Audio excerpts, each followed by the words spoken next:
Greetings, welcome back to Black Bear News, where we are discussing abrupt climate change. And I want to quickly point out, for those of you who think that I might be imagining that YouTube is unsubscribing people. Let me start that whole sentence again. If you think I'm imagining that YouTube is unsubscribing people, let me let you know the reason why I think that is because I hear a lot of other YouTube channels talking about this very same phenomenon. So it's not like I'm not imagining it. I'm not making this up. Here's a tweet from Jimmy Dore in response to Caitlin Johnson. Caitlin Johnson tweeted this: Twitter is still unfollowing people from my account to keep it below 38,000. If you want to see my stuff, the best way is to get on the mailing list from my website here. And Jimmy Dore responded, YouTube does this too. 10,000 subscribers a month are unsubscribed from my channel. Jimmy Dore has like a huge amount of subscribers. I don't know, 250,000 or something like that. 10,000 subscribers a month are unsubscribed from my channel against their will. It's how the establishment is trying to regain their pro-war narrative and yank it back from the truth tellers. It's real. And I hear this, a bunch of other sites say the same thing over and over again, that people are kicked off their channel and they have to resubscribe. So if you find yourself magically unsubscribed from this channel, just please resubscribe, if you will. Many things to get into. Well, three main things to get into. I don't know if I'm going to have time for much more or even time for all of these, but I'm going to try.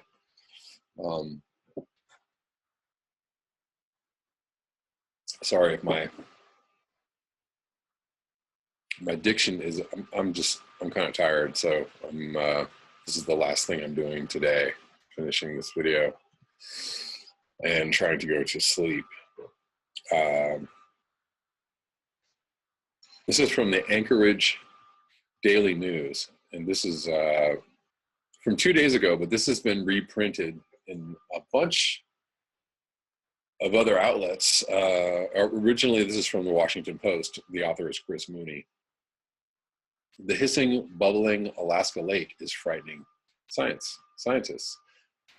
This hissing, bubbling Alaska lake is frightening scientists. Katie Walter Anthony has studied some 300 lakes across the tundras of the Arctic. Sitting on the mucky shore of her latest discovery, the Arctic expert said she'd never seen a lake like this one. Set against the austere peaks of the western Brooks Range, the lake, about 20 football fields in size, looked like it was boiling. Its waters hissed, bubbled, and popped as a powerful greenhouse gas escaped from the lake bed. Some bubbles grew as big as grapefruits, visibly lifting the water surface several inches and carrying up bits of mud from below. This was methane. As the permafrost thaws across the fast-warming Arctic, it releases carbon dioxide, the top planet-warming greenhouse gas, from the soil into the air. Sometimes that thaw spurs the growth of lakes in the soft, sunken ground, and these deep-thawing bodies of water tend to unleash the harder hitting methane gas. But not this much of it. This lake, which Walter Anthony dubbed Isaiah Lake, looks different. And the volume of gas wafting from it could deliver the climate system another blow if lakes like this turn out to be widespread. What do you think the chances of that are, guys? The first time Walter Anthony saw Isaiah Lake, she was afraid it might explode, and she is no stranger to the danger or the theatrics of methane. In 2010, the University of Alaska Fairbanks posted a video of the media-savvy ecologist standing on the frozen surface of an Arctic lake, then lighting a methane stream on fire to create a tower of flame as tall as she is. It got nearly 500,000 views on YouTube. So now in the Arctic's August warmth, she had come back to this isolated spot with a small research team along with her husband and 2 young sons to see what secrets Isaiah Lake might yield. Was it simply a bizarre anomaly, or was It is a sign that the thawing Arctic had begun to release an ancient source of methane that could worsen climate change. One thing she was sure of, if the warming Arctic releases more planet-warming methane, that could lead to more warming. Scientists call this a feedback loop. These lakes speed up permafrost thaw, Walter Anthony said. It's an acceleration. There was only so much the team could learn from the instruments they had hauled there. To get a first-hand look, they would have to get in. They'd brought their wetsuits. Arctic lakes that don't freeze. Walter Anthony, who grew up close to Lake Tahoe, was captivated by the Arctic lakes at 19 when she spent a summer at Siberia's picturesque Lake Baikal. I love the solitude of remote lakes and the mystery of what lies beneath the water surface. 2 decades and several academic degrees later, she was asked by a Native Alaskan group, the NANA Regional Corporation, to search for methane seeps in northern Alaska, since the gas, despite its climate downsides, could provide a fuel source for remote communities. How do you find a lake in Alaska that leaks methane? Well, there's one telltale sign: they don't fully freeze over. In April 2017, Walter Anthony put out word amongst residents of Kotzebue that she was looking for weird lakes. An email that month from a pilot led her to the Noatak region, not far above the Arctic Circle. Last September, she made her first visit to the lake, set against sloping hills covered with rust-colored mosses and blueberry bushes. She brought her family and a graduate student to the spot. So remote, it required several days of camping and was completely off the grid. At first, the sheer volume of gases at Isaiah Lake was slightly terrifying, but as Walter Anthony grew accustomed to the lake's constant spluttering, her fear gave way to wonder. Her sounding devices picked up huge holes in the bottom of the lake, pockmarks, she called them, unlike anything I've ever seen in any Arctic lake. Most of Isaiah is quite shallow, averaging only a little over 3 feet deep, but where the gas bubbles cluster, the floor drops suddenly, a plunge marked by the vanishing of all visible plant life.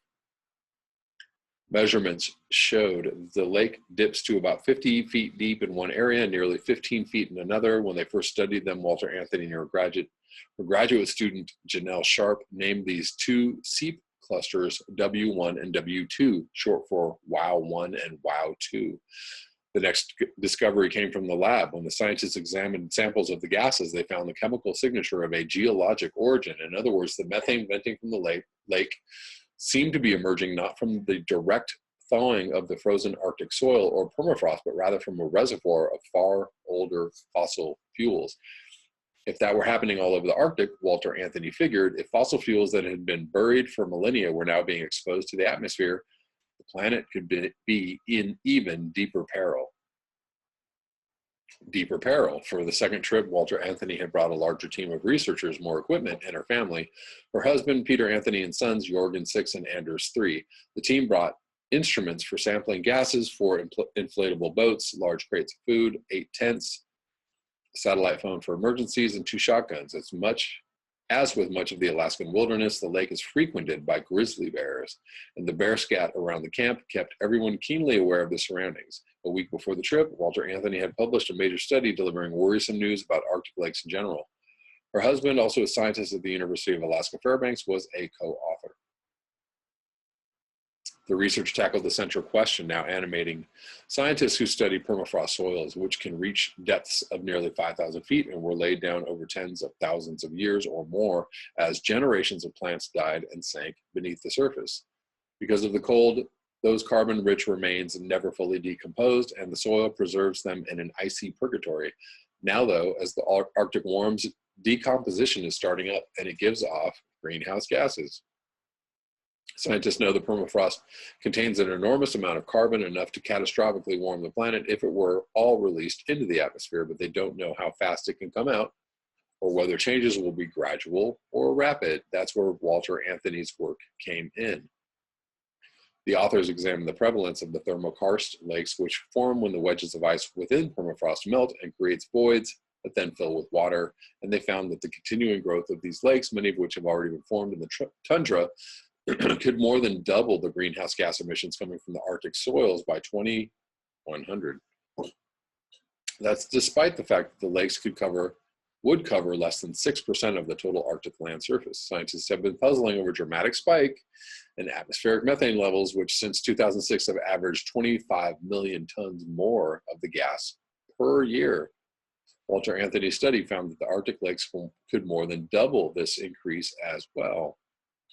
Overall, if Walter Anthony's findings are correct, the total impact from thawing permafrost could be similar to adding a couple of large fossil fuel emitting economies, say 2 more Germanys, to the planet, and that does not take into account the possibility of more lakes like Isaiah, which appears to be a different phenomenon from thermokarst lakes emitting gases faster. All right, so I'm not going to read this whole article because it actually goes quite a bit further, and I want to get into some other articles. So I'm going to link this below, and y'all can read the rest of it, but you get the idea.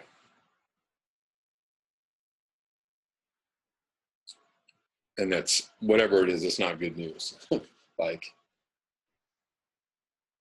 obviously there's methane seeping out, that, you know, how much is the question? How bad is it, is the question. All right. This is from Truth Out, and this is from today. There's a couple of good articles today on Truth Out. Please get out of my way. I'm not, I don't. Anyways, I'm trying to ask for money, and I sometimes contribute to Truth Out, and I probably will soon. Not today, but this is from yesterday. 99% of seabirds will have plastic in their guts within decades. Only decades. This is by Lorraine Chow. The world's plastic problem may seem vast and incalculable, but its footprint has already been measured. In a sweeping 2015 study, researchers calculated that 9 billion tons of the material have been made, distributed, and disposed in fewer than 70 years. That's an astonishing figure, but it's also one that's hard to picture. Perhaps a better way to illustrate the problem of plastics is by looking at the damage that can be caused by a single drinking straw. In 2015, a team of marine biologists in Costa Rica pried a plastic straw from the nose of a male olive ridley sea turtle. Footage of the excruciating bloody extraction was posted online and viewed by millions of people around the globe. The video is powerful not only because it suggests the pervasiveness of plastics and shows the harm it can inflict on a vulnerable species, but it also strikes a much deeper chord within: shame. Subconsciously, people who watched the video knew that the straw in the turtle's nose could have been thrown away by any of us. Christine Figener, the biologist who extracted the straw, wrote in a Medium post after the video went viral. They saw that their own actions reflected in its eyes. Not long after saving that turtle, members of the same team of marine biologists in Costa Rica pulled a plastic fork out of the nose of another olive ridley, this time a female. A video of that disturbingly similar extraction was also posted online and viewed millions of times. After that video came out, I spoke with George Schillinger, the former head of the Monterey, California-based conservation nonprofit called the Leatherback Trust, which works with the team in Costa Rica. It's just the tip of the iceberg, he told me. This was an isolated incident involving a single turtle in a small area off a nesting beach in Costa Rica. Just imagine globally what's happening. In 2015, a study by Australian and British scientists determined that 90% of seabirds living today have ingested some form of plastic, mistaking it for food. If plastic consumption continues at its current rate, 99% of seabirds will carry plastic in their guts by 2050. Then can we assume, I asked Schillinger, that the same thing is happening to sea turtles? He replied without hesitation, totally. Both turtles were released back to sea after the items were freed from their nostrils, but other aquatic creatures are not so lucky. In June 2018, a small male pilot whale that died in southern Thailand was found with more than 80 plastic bags crumpled in its stomach. The veterinary surgeon who carried out the necropsy told Sky News that the animal was emaciated as the plastic likely stopped the whale from getting the nutrients he needed. This is the key to understanding that aforementioned 9 billion ton figure, which was calculated by researchers from the University of California, Santa Barbara, the University of Georgia, and the Sea Education Association. Most of that plastic, roughly 7 billion tons, has been thrown away.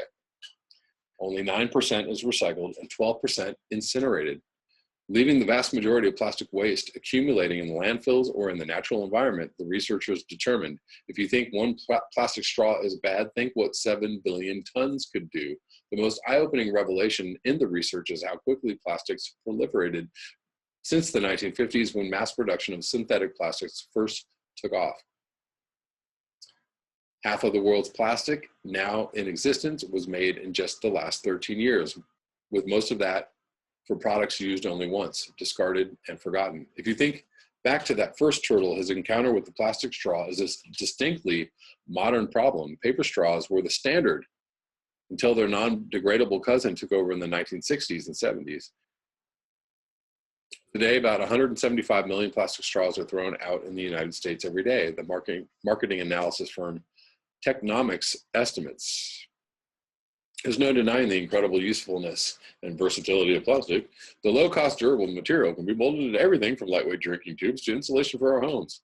We take for granted that plastic keeps our food fresh and encases the electronics we use every day. Modern medicine would not be possible without disposable syringes and plastic implants. However, its durability and widespread use around the globe are exactly why plastics are so pervasive in the environment. Plastic waste that's discarded on land has 3 fates: recycling, thermal destruction, and landfills. Each carries unique consequences.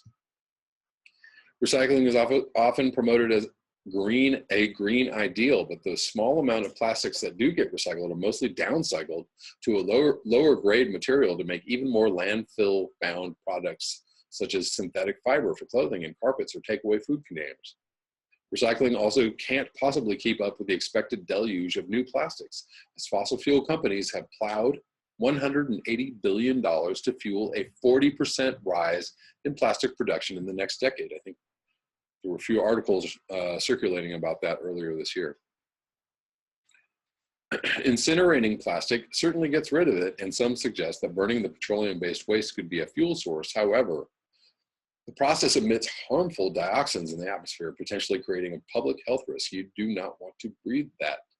That leaves us with the dump, where most plastics end up. Hundreds of millions of tons take up valuable landfill space and mix with other types of trash. During rainfall, water trickles through the landfill, creating a toxic, chemically laden stew called leachate. If the landfill is not properly lined, leachate can ooze into nearby groundwater. Or is it leachate? No, it's leachate. Just kidding. Wetlands, rivers, and lakes. Bisphenol A, a ubiquitous endocrine disrupting plastic additive, also known as BPA, has been detected in landfill leachate at levels exceeding acute toxicity benchmarks. A 2015 study of Norwegian waste handling facilities found. Perhaps the biggest problem with plastics is when they escape into the waterways. The same team of researchers who came up with the 9 billion ton estimate also put out another famous study in 2015 that found 8 million tons of plastic leach into the world's oceans every year. 8 million tons. 8 million tons every year. This constant flow of plastic can seriously threaten marine life that accidentally eat or become entangled in the material. The United Nations estimates that more than 800 animal species have been negatively impacted by marine debris, which is mostly plastic. Take the drinking straw found in the turtle's nose. How did the straw get there? I imagine that the straw was swept out of a landfill during rainfall. It trickled into a stream, flowed into a river, then was carried out to sea. Pushed along by winds and waves, the straw got drawn into a garbage gyre, one of the Earth's 5 massive vortices of plastic soup, and floated among millions of other pieces of trash. Then one day the straw was accidentally inhaled by our turtle. Notably, the most prevalent type of plastic in aquatic ecosystems isn't easily visible. Bags, bottles, fishing gear, and other ocean plastics break down from currents and sunlight into smaller and smaller pieces, or microplastics. These tiny particles, which also consist of microfibers shedding off synthetic fabric during laundry, have been found in all corners of the globe. A 2015-2017 study analyzed the abundance and distribution of microplastics and microfibers on 37 coastal national parks and found the particles in every single one. Even the most remote and secluded sites, parks that were far away from urban areas, including sites in Alaska, along the Northwest Pacific coastline, and islands in the Pacific Ocean, clocked more than 100 pieces of microplastics per kilogram of sand. It doesn't seem to matter where you live, said Stephanie Whitmire, research scientist with Clemson University and the study's lead author. Plastic is being found in rivers and lakes, not just in the middle of the ocean. Microfibers are found in sea salt that I just brought from the grocery store. Trouble is, scientists have documented all sorts of marine life gobbling up these plastics, including plankton, fish, mussels, oysters, and even coral, but it's not currently clear what influence it has on the organism's health. Well, let's just take a guess. It's such a new area that scientists don't know everything about. It's how it's affecting the organism, Whitmire explained. How about just stamp it extra fucking bad? But we know that plastics are made of things that aren't great. Well, we need to study this. We know the basic outcome, such as BPA and other chemical additives. New research from Loggerhead Marine Life Center and University of Georgia suggests that ingesting degrading ocean plastics poses a risk to younger sea turtles because the pieces can cause blockages and nutritional deficiencies. This not only puts entire sea turtle populations at risk, since they can take decades to sexually mature, but degrading plastics can also impact the larger oceanic food chain, the researchers warned.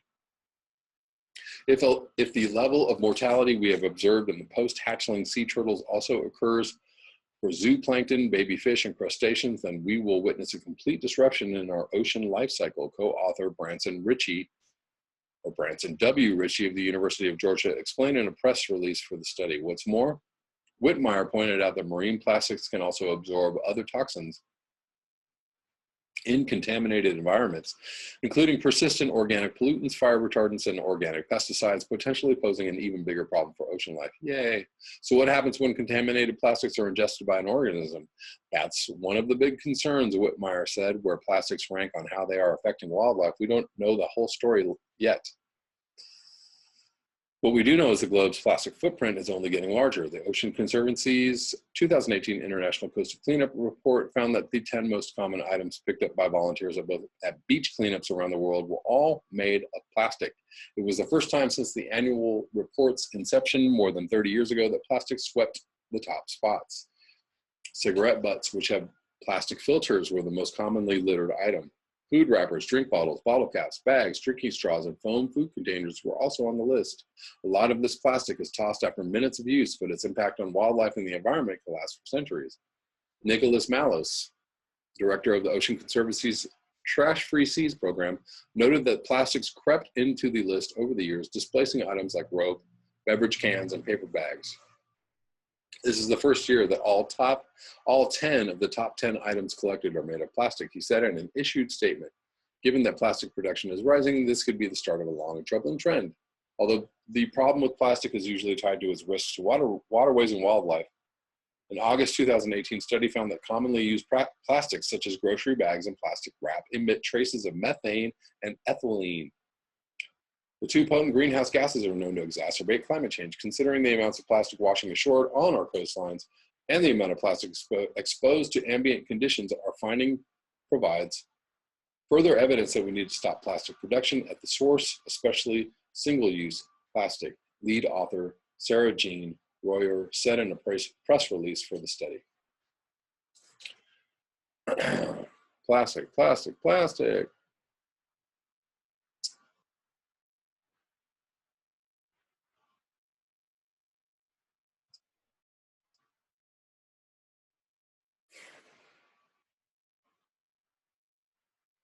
Lastly, I'm going to read, there's a new Darja Mail article today, or yesterday, I'm sorry, in, is it today? I don't know. What day is it? I guess it's today. But this article is from yesterday. From Truth Out. This is titled, Brace for Impact as the Climate Endgame Has Arrived. Over the years, writing these climate disruption dispatches has often weighed heavily on my soul. I've struggled to find a delicate balance between tracking this information, which these days means reporting on the demise of the biosphere, and living a meaningful life. Recently, I again failed to achieve that balance and needed to take a short respite from work to find my inner footing. I headed into my sanctuary, the mountains, for solace.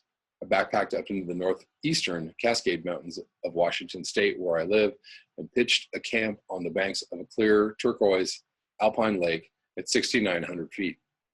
I was surrounded by snowfields, high peaks, and mountain larch that will soon be turning from green to yellow as autumn rapidly approaches.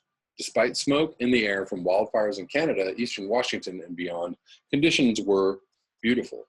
The next day, I scrambled to the top of nearby Black Peak, but did so as the smoke became increasingly thick. My lungs felt scratchy, my eyes burned, and I could tell it was affecting my thinking. Atop the peak, at 8,975 feet, found me at roughly the elevation of the smoke line. Above were crystal clear blue skies. Below, everything was shrouded in a brownish gray city haze. After taking lunch on the summit and reveling in the majestic yet smoky views, I headed back down to camp where the smoke was rolling in by way of thick clouds. I decided to break camp a day early and hike down to the trailhead to head to my home near the west coast, hoping the smoke might not be as thick closer to the Pacific. 2 hours of driving later, the haze wasn't as thick, but remained present. Not until I boarded the ferry and crossed the Strait of Juan de Fuca across Puget Sound did I finally emerge from the suffocating wildfire smoke. The feeling of entrapment within the smoke, the coughing, the wheezing while trying to breathe, the primal urge to escape it, all underscored to me how dire our situation is globally. Arriving back home out of the smoke, I thought of future summers. Even up here in the verdant Pacific Northwest, wildfire smoke will be the norm. Yet, compared to those who've already lost their homes to the fires, or those who've had everything they own submerged by storm surges from hurricanes, or refugees fleeing war-torn countries destabilized by drought and climate disruption impacts, smoke inhalation is a minor problem. Such is the climate triage of our new world. Moreover, the impacts of runaway anthropogenic climate disruption will assuredly continue to worsen. In one of the more important recent scientific studies published in the journal Science, researchers warn that ACD could cause many of the planet's ecosystems to become unrecognizable. Our results indicated that terrestrial ecosystems are highly sensitive to temperature change, and suggest that without major reductions in greenhouse gas emissions to the atmosphere, terrestrial ecosystems worldwide are at risk of major transformation, with accompanying disruption of ecosystem services and impacts on biodiversity, reads the abstract of the study. Ecosystem services.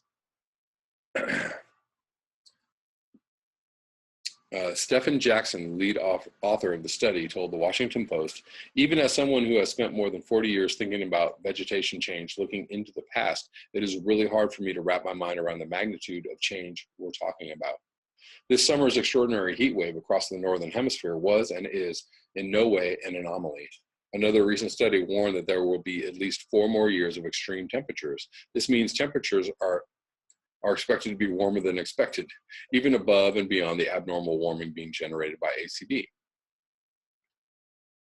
Given the fact that there are already places in the Arctic where the ground no longer freezes, even during the winter, this does not bode well. Another recent report, What Lies Beneath, the Understatement of the Existential Climate Risk, by Australian researchers with the independent think tank National Center for Climate Restoration, is blunt about the fact that we are rapidly leaving the safe zone for human habitability on the planet. They note that ACD poses an existential risk to human civilization with dire consequences unless dramatic actions are taken toward mitigation. The paper also points out how climate research, including the work of the Intergovernmental Panel on Climate Change, has consistently underplayed these risks and leaned towards conservative projections. The paper even goes on to call the IPCC dangerously misleading regarding its lowball predictions of accelerating ACD. Well, there you go. How's that for great news? Climate change is now reaching the end game. The foreword to the report reads, "For very soon humanity must choose between taking unprecedented action or accepting that it has been left too late and bear the consequences. One only need to look at this past summer to see what we have indeed reached the end game. Earth, You know that Earth's climate is warming extremely dramatically when a tree that used to grow in a warmer Alaska several million years ago is once again growing there. The tree requires warmer temperatures to grow, which are now once again occurring in Alaska. Warming is now putting our food supply in grave danger. Globally, we are already seeing a weaker wheat crop this year due to record-breaking high temperatures around the world. It's been well known for quite some time that higher carbon dioxide levels in the atmosphere cause crops to be less nutritious, but researchers recently warned that the scope of the problem means hundreds of millions more people than previously thought will now be nutrient deficient as temperatures continue to climb. The research showed that 1.4 billion women of childbearing age, along with children less than 5 years old, will be living in regions with the highest risk of iron deficiency.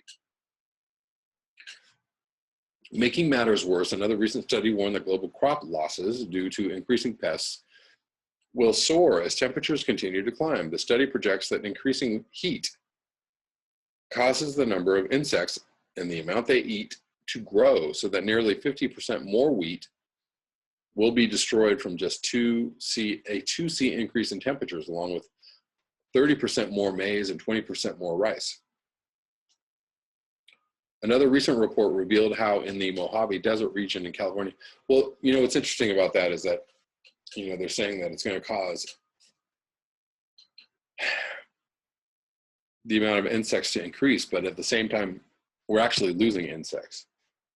So I wonder, you know, what's going to win out in that race?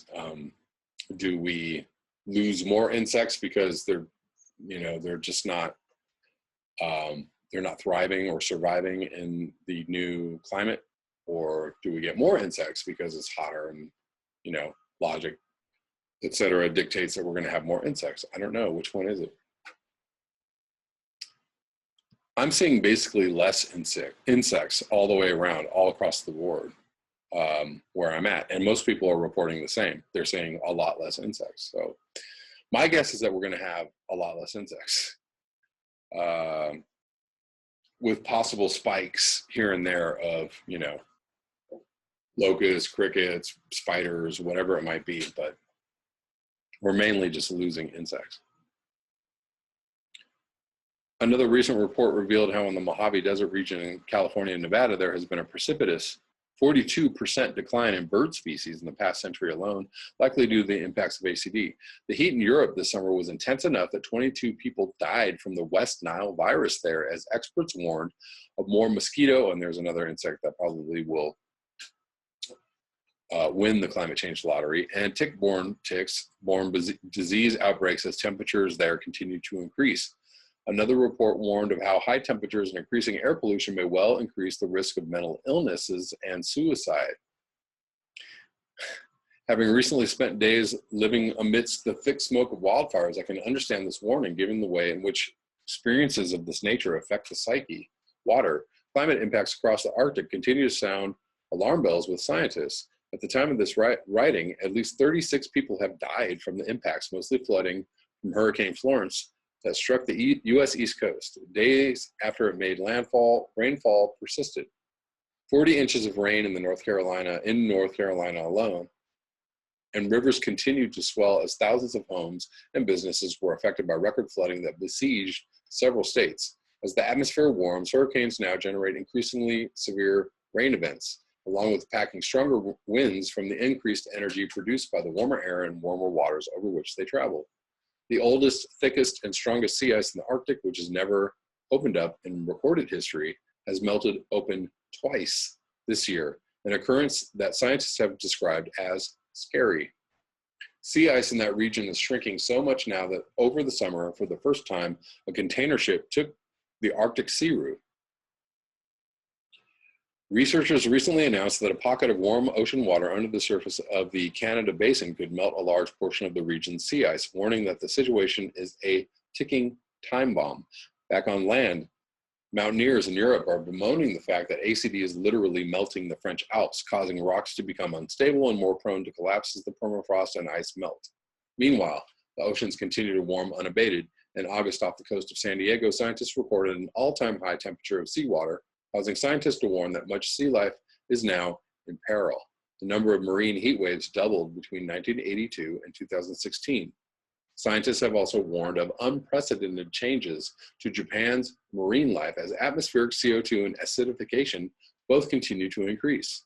As land ice melts and oceans warm, sea levels continue to rise unabated as well. Jakarta, a mega city of more than 10 million, has now become known as the fastest sinking city in the world. Large parts of the capital of Indonesia will be completely submerged by just 2050, and parts of it are already disappearing underwater. As Jakarta and other major coastal cities begin to be swallowed by the seas, we must ask, where will these millions of people go?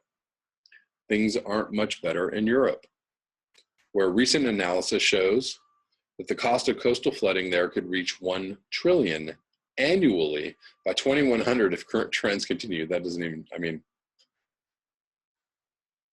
1 trillion annually is just, it's a really big number. At the moment, there is no reason to think they will not. Bangkok, another city of at least 10 million, is struggling to stay above water, as some forecasts warn that large portions of it could be submerged in just over 10 years. In India, while the monsoon is a regular event and always brings flooding, it is clearly amped up due to ACD impacts. Flash flooding on the southern Indian state of Kerala resulted in the death of at least 324 people, which officials there declared to be the worst in at least the last century. In the U.S., historic flooding hit the Northeast that same month, causing New Jersey to declare a partial state of emergency and evacuations occurred. A recent study warned that the U.S. West could experience 3 times as much destructive flooding if ACD is left unchecked, and it will be left unchecked, with communities in the Rocky Mountain and Sierra Nevada ranges at particular risk from rapidly flooding rivers and rain on snow flash floods that are predicted to become more frequent. Meanwhile, droughts continue around the world. A drought in Switzerland was bad enough this summer that the Swiss army had to airlift water to thirsty cows in pastures that were plagued with drought amidst the intense heat wave that swept that continent this summer. Back in the U.S., Glacier National Park was plagued with fires and high temperatures this summer, made worse by dry winds and ongoing drought in the state of Montana. Fire, you don't need to read this dispatch to know this summer has been exceptional for wildfires. At one point, Canada's British Columbia had 566 wildfires burning across it, causing the province to declare a state of emergency that prompted thousands of people to evacuate. That declaration was then extended as the fires continued, with 2018 becoming the worst fire season on record, breaking the previous record set last year for British Columbia. The warmer the atmosphere becomes, the longer, hotter, and drier wildfire season becomes in British Columbia as well as around the rest of the world. Smoke from those fires, along with hundreds of others across the U.S. West, was visible from literally a million miles away in space. In California, something occurred never before seen in the history of wildfires in that state. A literal tornado of fire the size of 3 football fields emerged as vast areas of that state burned in what has now become a normal situation there during the summers, thanks largely to ACD. Things were bad enough in Washington state that at one point, Western Washington saw its worst air quality on record. Because of the wildfires in late August, Spokane had worse air quality than Beijing and Delhi combined. Air, it is only a matter of time before several cities begin to see 50 C, that's 122 Fahrenheit temperatures, which is halfway to boiling on a regular basis. This spring, Nawab Shah, Pakistan, and 2 years before that, Palodi, India, both experienced 50 C. Bear in mind that even 35 C, 95 Fahrenheit temperatures, along with humidity, can be fatal to humans after just a few hours. A recent report warns that temperatures of at least 35 C will likely become common across India, Pakistan, Southeast Asia, and China sooner rather than later. With half the world's population exposed to potentially deadly heat for 20 days a year by 2100. Simultaneously, increasingly warm temperatures around the globe have sparked yet another feedback loop. Warmer temperatures are causing soil to release more CO2 into the atmosphere, which then causes temperatures to increase further. Lastly, in this section, to give you an idea of the intensity of this summer's heat wave, Korea's Ministry of Agriculture, Food, and Rural Affairs reported recently that 4.53 million cows, ducks, pigs, chickens, and other farm animals died from the heat wave that swept that country. This was a 56.5% increase over the number of animals killed by the heat last year during the same time period. So quite a few animals died last year too. Denial and reality, the usual ACD denial from the Trump administration continues despite the planet spiraling deeper into abrupt ACD impacts daily. During a visit to the apocalyptic Redding fire zone in California, Trump administration officials, Agriculture Secretary Sonny Perdue, that's a hell of a name, and Interior Secretary Ryan Zinke refused to talk about ACD when it came to how to address the worsening wildfires. My name's Sonny Perdue. The Trump administration also proposed a new rule that relaxes carbon limits on power plants, which allows the plants to run longer. The EPA's own analysis has shown that this step could lead to 1,400 more premature deaths by 2030 due to pollution. Explicit warnings about ACD impacts were also cut from the Trump administration plan to weaken curbs on power plant emissions. Meanwhile, Big Oil has asked the federal government to protect its infrastructure, please, oh please, from the impacts of ACD, as Texas aims to acquire billions of dollars of federal funding to build up its coast in an effort to protect its oil infrastructure from hurricanes, flooding, and sea level rise. Just absolutely amazing. Climate change isn't a problem, but